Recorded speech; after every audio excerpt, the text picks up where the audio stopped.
ಶ್ರೀ ಗುರುಭ್ಯೋ ನಮಃ. ಓಂ ಸಾಯಿ ಶ್ರೀಂ ಸಾಯಿ ಜೈ ಜೈ ಸಾಯಿ ಸದ್ಗುರು ಸಾಯಿ. ಓಂ ಸಾಯಿ ಶ್ರೀಂ ಸಾಯಿ ಜೈ ಜೈ ಸಾಯಿ ಸದ್ಗುರು ಸಾಯಿ. ಹೇಮಾಡಪಂತ ವಿರಚಿತ ಶ್ರೀ ಸಾಯಿ ಸಚ್ಚರಿತೆ 22ನೆಯ ಅಧ್ಯಾಯ. ಸರ್ಪದಿಂದ ರಕ್ಷಣೆ. ಬಾಳಾಸಾಹೇಬ ಮೀರೀಕರ, ಬಾಪು ಸಾಹೇಬ ಬೂಟಿ, ಅಮೀರ ಶಕ್ಕರ, ಹೇಮಾಡಪಂತ ಸರ್ಪಹತ್ಯೆ ಬಗ್ಗೆ ಬಾಬಾ ಅವರ ಅಭಿಪ್ರಾಯ. ಬಾಬಾ ಅವರನ್ನು ಧ್ಯಾನಿಸುವುದು ಹೇಗೆ? ಪ್ರಕೃತಿಯ ಮರ್ಮವನ್ನಾಗಲಿ ಪರಮಾತ್ಮನ ರೂಪವನ್ನಾಗಲಿ ಯಾರಿಂದಲೂ ಅಳೆಯುವುದಕ್ಕೆ ಸಾಧ್ಯವಿಲ್ಲ. ವೇದಗಳಿಗಾಗಲಿ ಸಹಸ್ರ ನಾಲಿಗೆಯುಳ್ಳ ಆದಿಶೇಷನಿಗಾಗಲಿ ಅದು ಸಾಧ್ಯವಿಲ್ಲ. ಪರಮಾತ್ಮನ ಪಾದವೇ ಸುಖದ ಸಾಧನವೆಂದಿರುವ ಭಕ್ತರಿಗೆ ಪರಮಾತ್ಮನ ರೂಪ ಗೋಚರವಾಗುವುದು. ಆ ಉದಾತ್ತವಾದ ಜೀವನದ ಗುರಿಯನ್ನು ಸಾಧಿಸಲು ಅವನನ್ನು ಧ್ಯಾನಿಸುವ ಸಾಧನವೊಂದನ್ನು ಬಿಟ್ಟರೆ ಬೇರೆ ಯಾವ ಸಾಧನವನ್ನೂ ಭಕ್ತರು ಅರಿಯರು. ಹೇಮಾಡಪಂತರು ಭಕ್ತಿಯ ಮತ್ತು ಧ್ಯಾನದ ಸುಲಭವಾದ ಮಾರ್ಗವನ್ನು ಈ ರೀತಿ ವಿವರಿಸಿರುತ್ತಾರೆ. ಕೃಷ್ಣ ಪಕ್ಷದ ಚಂದ್ರನು ದಿನೇ ದಿನೇ ಕ್ಷೀಣಿಸುತ್ತಾ ಒಂದು ದಿನ ಕಣ್ಮರೆಯಾಗುವನು. ಆ ದಿನವೇ ಅಮಾವಾಸ್ಯೆ. ನಂತರ ಶುಕ್ಲಪಕ್ಷ ಆರಂಭವಾಗಿ ಚಂದ್ರನು ಪ್ರಕಾಶಿಸತೊಡಗುತ್ತಾನೆ. ಆಗ ಜನಕೋಟಿಯು ಚಂದ್ರನನ್ನು ನೋಡಲು ಹಾತೊರೆಯುತ್ತಾರೆ. ಪ್ರತಿಪದೆಯ ದಿನ ಚಂದ್ರನು ಕಾಣಿಸುವುದೇ ಇಲ್ಲ. ಮರುದಿನ ಸ್ವಲ್ಪ ಕಾಣುತ್ತಾನೆ. ವೃಕ್ಷಗಳ ಎಲೆಗಳ ಸಂಧಿಯಲ್ಲಿ ಕಾತುರರಾಗಿ ನಾವು ನೋಡುತ್ತಿದ್ದರೆ ಆ ಚಂದ್ರನ ಸೊಬಗೇ ಬೇರೆ. ಇದನ್ನೇ ಆಧಾರವಾಗಿಟ್ಟುಕೊಂಡು ಈಗ ಬಾಬಾರವರ ದಿವ್ಯ ತೇಜ ಪ್ರತಿಭೆಯನ್ನು ಅವಲೋಕಿಸೋಣ. ಬಾಬಾರವರ ಫೋಟೋ ನೋಡಿ, ಎಷ್ಟು ಮುದ್ದಾಗಿದೆ. ಬಲಗಾಲನ್ನು ಎಡಗಾಲಿನ ಮಂಡಿಯ ಮೇಲೆ ಹಾಕಿಕೊಂಡು ಎಡಗೈ ಬೆರಳುಗಳನ್ನು ಬಲಗಾಲಿನ ಪಾದದ ಮೇಲಿಟ್ಟುಕೊಂಡು ಕುಳಿತಿದ್ದಾರೆ. ಬಲಗಾಲಿನ ಹೆಬ್ಬಟ್ಟಿನ ಮೇಲೆ ಎಡಗೈ ತೋರು ಬೆರಳು ಮತ್ತು ಮಧ್ಯದ ಬೆರಳುಗಳನ್ನು ಇಟ್ಟುಕೊಂಡಿರುತ್ತಾರೆ. ಈ ಸ್ಥಿತಿಯಲ್ಲಿ ಕುಳಿತಿರುವ ಬಾಬಾ, ನೀವು ನನ್ನ ಪ್ರತಿಭೆಯನ್ನು ಕಾಣಬಯಸಿದರೆ ಅಹಂಕಾರ ಮತ್ತು ಮಮಕಾರವನ್ನು ತ್ಯಜಿಸಿ ತೋರ ಬೆರಳು ಮತ್ತು ಮಧ್ಯದ ಬೆರಳು ಇವುಗಳ ಮಧ್ಯೆ ಕಾಣುವ ಬಲಗಾಲಿನ ಹೆಬ್ಬೆಟ್ಟಿನ ಮೇಲೆ ನಿಮ್ಮ ಚಿತ್ತವಿಟ್ಟು ಧ್ಯಾನಿಸಿ. ಆಗ ನಿಮಗೆ ಪ್ರತಿಭೆಯ ಅರಿವಾಗುತ್ತದೆ ಎಂದು ಹೇಳುವಂತಿದೆ ಆ ನೋಟದ ವೈಖರಿ. ಇದೇ ಭಕ್ತಿ ಮಾರ್ಗದ ಸುಲಭ ಸಾಧನ. ಈಗ ಬಾಬಾರವರ ಜೀವಿತವನ್ನು ನೋಡೋಣ. ಬಾಬಾರವರು ಅಲ್ಲಿ ವಾಸ್ತವ್ಯ ಮಾಡಿದ ಮೇಲೆ ಶಿರಡಿಯು ಒಂದು ದೊಡ್ಡ ಯಾತ್ರಾ ಸ್ಥಳವಾಯಿತು. ದೇಶದ ಮೂಲೆ ಮೂಲೆಗಳಿಂದ ಭಕ್ತರು ಬಂದು ಮಸೀದಿಯಲ್ಲಿ ನಡೆಯುತ್ತಿದ್ದರು. ಬಡವ ಬಲ್ಲಿದರೆಂಬ ಭೇದವೇ ಇರಲಿಲ್ಲ. ಬಾಬಾರವರ ಅಪರಿಮಿತವಾದ ಪ್ರೀತಿ, ಅವರ ಅತ್ಯಾಶ್ಚರ್ಯಕರವಾದ ಜ್ಞಾನ ಸಂಪತ್ತು, ಅಂತರ್ಯಾಮಿತ್ವ ಇವುಗಳನ್ನು ಬಣ್ಣಿಸಲು ಯಾರು ಶಕ್ತರು? ಇವೆಲ್ಲದರ ಅನುಭವ ಪಡೆದಿರುವವರೇ ಧನ್ಯರು. ಕೆಲವು ಸಾರಿ ಬಾಬಾರವರು ಮೌನವನ್ನು ಧರಿಸಿ ಪರಬ್ರಹ್ಮನನ್ನು ಆರಾಧಿಸುತ್ತಿದ್ದರು. ಕೆಲವು ಸಾರಿ ಜಾಗೃತಾವಸ್ಥೆಯಲ್ಲಿ ಭಕ್ತರೊಡನೆ ಕಲೆತಿರುತ್ತಿದ್ದರು. ಕೆಲವು ಸಾರಿ ನೀತಿ ಕಥೆಗಳನ್ನು ಹೇಳುತ್ತಿದ್ದರು. ಕೆಲವು ಸಾರಿ ಹಾಸ್ಯ ಮತ್ತು ವಿನೋದ ಮಾಡುತ್ತಿದ್ದರು. ಕೆಲವು ಸಾರಿ ಪ್ರಶಾಂತಿಯಿಂದ ಇರುತ್ತಿದ್ದರು. ಮತ್ತು ಕೆಲವು ಸಾರಿ ಕುಪಿತರಾಗುತ್ತಿರುತ್ತಿದ್ದರು. ಕೆಲವು ಸಾರಿ ಸಂಕ್ಷಿಪ್ತವಾಗಿ ಬೋಧಿಸುತ್ತಿದ್ದರು.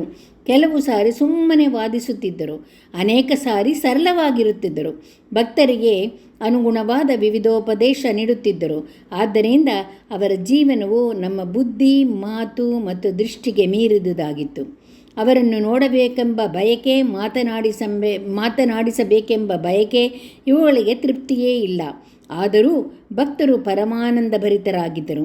ಮಳೆಯ ಹನಿಗಳನ್ನು ಎಣಿಸಬಹುದು, ಗಾಳಿಯನ್ನು ಚರ್ಮದ ಚೀಲದಲ್ಲಿ ಕಟ್ಟಿಡಬಹುದು, ಆದರೆ ಬಾಬಾರವರ ಲೀಲೆಗಳನ್ನು ಅಳತೆ ಮಾಡಲು ಸಾಧ್ಯವಿಲ್ಲ. ಬಾಬಾರವರ ಭಕ್ತರ ವಿಪತ್ತುಗಳನ್ನು ಹೇಗೆ ನೀರಿಸುತ್ತಿದ್ದರು ಮತ್ತು ಅವುಗಳನ್ನು ಅವರಿಂದ ಹೇಗೆ ಪಾರು ಮಾಡುತ್ತಿದ್ದರು ಎಂಬ ವಿಚಾರವನ್ನು ಈಗ ಪರೀಕ್ಷಿಸೋಣ. ಬಾಳಾಸಾಹೇಬ ಮೀರೀಕರ. ಸರ್ದಾರ ಕಾಕಾ ಸಾಹೇಬ ಮೀರೀಕರರ ಮಗ ಬಾಳಾಸಾಹೇಬ ಚಿತಲಿಗೆ ಪ್ರಯಾಣ ಮಾಡುತ್ತಿದ್ದರು. ದಾರಿಯಲ್ಲಿ ಹಾಗೆಯೇ ಶಿರಡಿಗೆ ಬಂದು ಬಾಬಾರವರ ದರ್ಶನವನ್ನು ಪಡೆದು ಯೋಗಕ್ಷೇಮವನ್ನು ವಿಚಾರಿಸಿದರು. ಆಗ ಬಾಬಾರವರು, ನಮ್ಮ ದ್ವಾರಕಾಮಾಯಿ ನಿನಗೆ ಗೊತ್ತಿದೆಯೇ ಎಂದು ಕೇಳಿದರು. ಮೀರೀಕರರಿಗೆ ಅರ್ಥವಾಗಲಿಲ್ಲ. ಸುಮ್ಮನೆ ಕುಳಿತರು. ಪುನಃ ಬಾಬಾರವರು ಮುಂದುವರೆದು, ನೀನು ಈಗ ಕುಳಿತಿರುವುದೇ ದ್ವಾರಕಾಮಾಯಿ. ಅವಳು ತನ್ನ ತೊಡೆಯ ಮೇಲೆ ಕುಳಿತಿರುವ ಮಕ್ಕಳ ಅಪಾಯಗಳನ್ನೆಲ್ಲೋ ದೂರ ಮಾಡುತ್ತಾರೆ. ಈ ಮಾತೆಯು ದಯಾಮಯಳು. ಅವಳ ಭಕ್ತರಿಗೆ ಯಾವ ಕಷ್ಟಗಳೂ ಬರುವುದಿಲ್ಲ. ಅವಳ ತೊಡೆಯ ಮೇಲೆ ಕುಳಿತರೆಂದರೆ ಸಾಕು, ಅವರ ತೊಂದರೆಗಳು ನಿವಾರಣೆಯಾದಂತೆಯೇ. ಅವಳ ನೆರಳಿನಲ್ಲಿ ಆಶ್ರಯ ಪಡೆದವರು ಆಶೀರ್ವಾದ ಪಡೆದಂತೆಯೇ ಎಂದು ಹೇಳಿದರು. ನಂತರ ಅವರಿಗೆ ಉದಿಯನ್ನು ಕೊಟ್ಟು ಅವರ ಮಸ್ತಕದ ಮೇಲೆ ಅಭಯಹಸ್ತವನ್ನಿಟ್ಟು ಆಶೀರ್ವದಿಸಿದರು. ಮಿರೀಕರು ಇನ್ನೇನು ಹೊರಡುವುದರಲ್ಲಿದ್ದರು.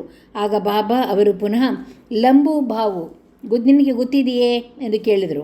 ನಂತರ ತಮ್ಮ ಎಡಮುಷ್ಟಿಯನ್ನು ಸರ್ಪದಂತೆ ಅಲ್ಲಾಡಿಸುತ್ತಾ, ಅವನು ಬಹಳ ಭಯಂಕರನು, ಆದರೆ ದ್ವಾರಕಾಮಾಗಿ ಮಕ್ಕಳನ್ನೇನು ಮಾಡಬಲ್ಲನು?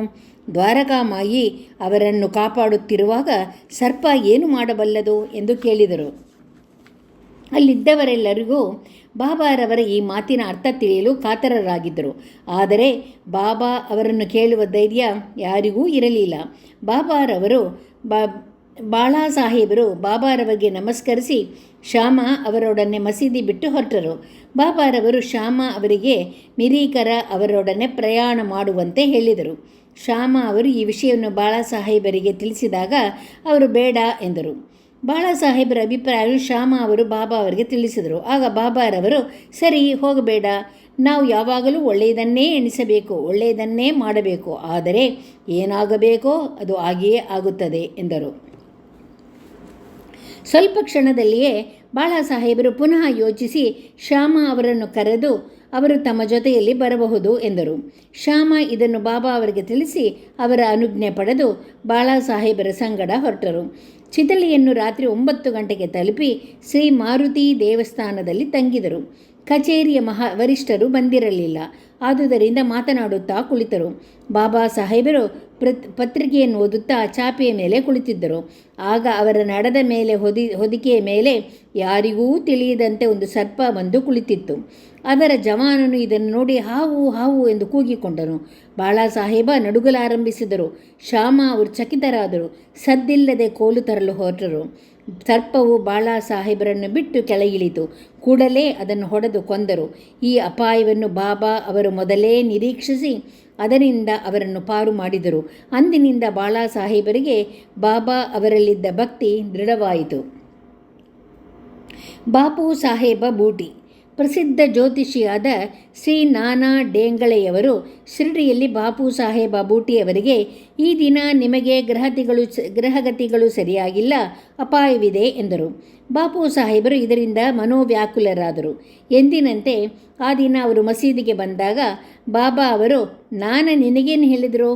ನಿನಗೆ ಈ ದಿನ ಮರಣ ಸಂಭವಿಸುವುದೆಂದು ಹೇಳುತ್ತಾರೆ ಅಲ್ಲವೇ? ನೀನು ಹೆದರಬೇಕಾಗಿಲ್ಲ. ಹೇಗೆ ಈ ಮೃತ್ಯುವು ನಿನ್ನನ್ನು ಕೊಲ್ಲುವುದೋ ನೋಡೋಣ ಎಂದರು.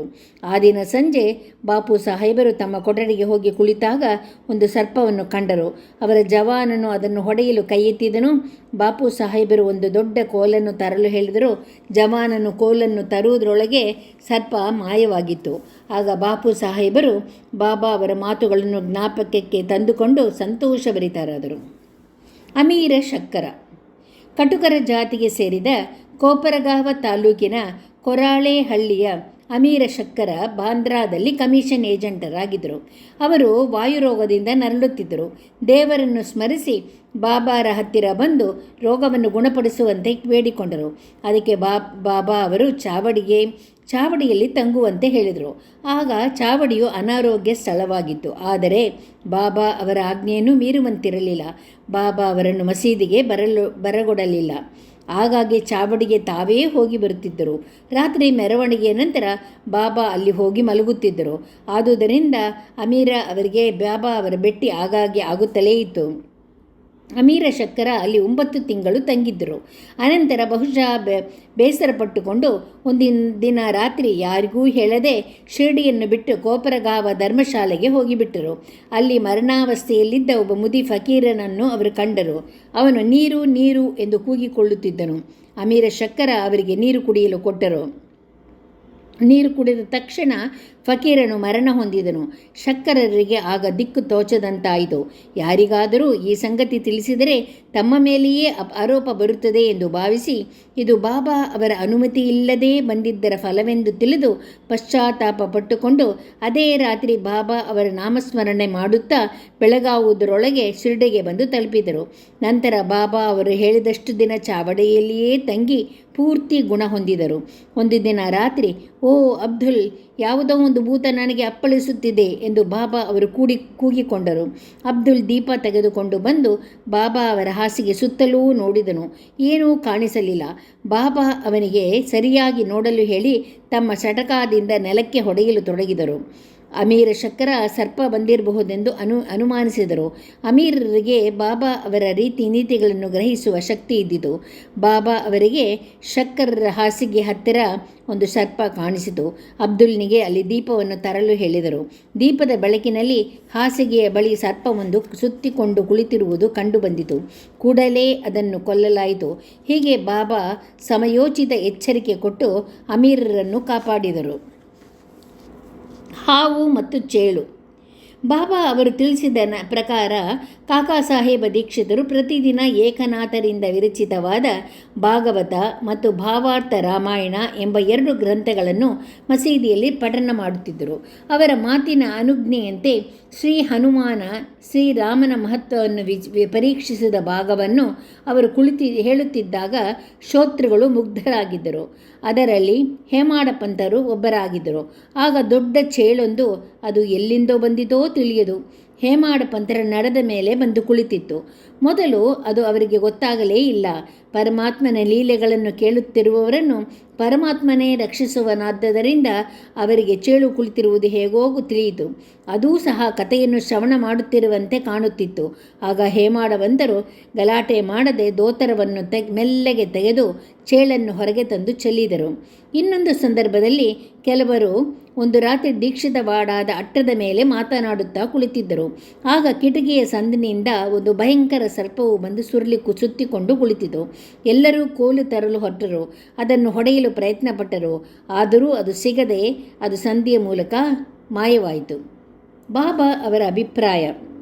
ಆಗ ಮುಕ್ತಾರಾಮನೆಂಬ ಭಕ್ತನು ಅದು ತಪ್ಪಿಸಿಕೊಂಡು ಹೋಗಿರುವುದು ಒಳ್ಳೆಯದಾಯಿತೆಂದು ಹೇಳಿದನು. ಅದಕ್ಕೆ ಹೇಮಾಡ ಪಂತರು ಸರ್ಪಗಳನ್ನು ಕೊಲ್ಲುವುದು ಸರಿ ಎಂದು ವಾದಿಸಿದರು. ಹೀಗೆ ಚರ್ಚೆ ಬಿರುಸಾಗಿ ನಡೆಯಿತು. ಕೊನೆಗೆ ಎಲ್ಲರೂ ತಮ್ಮ ಮನೆಗೆ ಹಿಂತಿರುಗಿದರು. ಮರುದಿನ ಬಾಬಾ ಮಸೀದಿಯಲ್ಲಿ ಕುಳಿತಾಗ, ನಿನ್ನೆ ರಾತ್ರಿ ವಾಡಾದಲ್ಲಿ ಯಾವ ಚರ್ಚೆ ನಡೆಯಿತು ಎಂದು ಕೇಳಿದರು. ಅವರಿಗೆ ವಿಷಯ ತಿಳಿಸಿದಾಗ ಬಾಬಾ, ಚೇಳುಗಳೇ ಆಗಲಿ ಸರ್ಪಗಳೇ ಆಗಲಿ ಭಗವಂತನು ಎಲ್ಲ ಪ್ರಾಣಿಗಳಲ್ಲಿಯೂ ಜೀವಿಸುತ್ತಿರುತ್ತಾನೆ. ಅವನೇ ಪ್ರಪಂಚದ ಸೃಷ್ಟಿ ಸ್ಥಿತಿ ಲಯಗಳಿಗೆ ಕಾರಣನು. ಸಕಲ ಜೀವರಾಶಿಗಳು ಅವನ ಆಜ್ಞೆಯನ್ನು ಪಾಲಿಸಲೇಬೇಕು. ಅವನ ಇಚ್ಛೆ ಇಲ್ಲದೆ ಯಾರು ಇತರರಿಗೆ ಕೆಡುಕು ಮಾಡಲು ಸಾಧ್ಯವಿಲ್ಲ. ಇಡೀ ಪ್ರಪಂಚ ಅವನ ಆಶ್ರಿತ, ಯಾರೂ ಸ್ವತಂತ್ರರಲ್ಲ. ಆದುದರಿಂದ ನಾವು ಸಕಲ ಪ್ರಾಣಿಗಳಲ್ಲಿಯೂ ಪ್ರೀತಿ ಮತ್ತು ದಯೆ ತೋರಿಸಬೇಕು. ಅವುಗಳನ್ನು ವಿನಾಕಾರಣ ಕೊಲ್ಲುವುದನ್ನು ಬಿಡಬೇಕು. ದೇವರೇ ಸರ್ವರಕ್ಷಕ ಎಂದು ಉಪದೇಶಿಸಿದನು. ಶ್ರೀ ಸಾಯಿ ಪ್ರಣಾಮ. 22ನೇ ಅಧ್ಯಾಯ ಸಂಪೂರ್ಣ.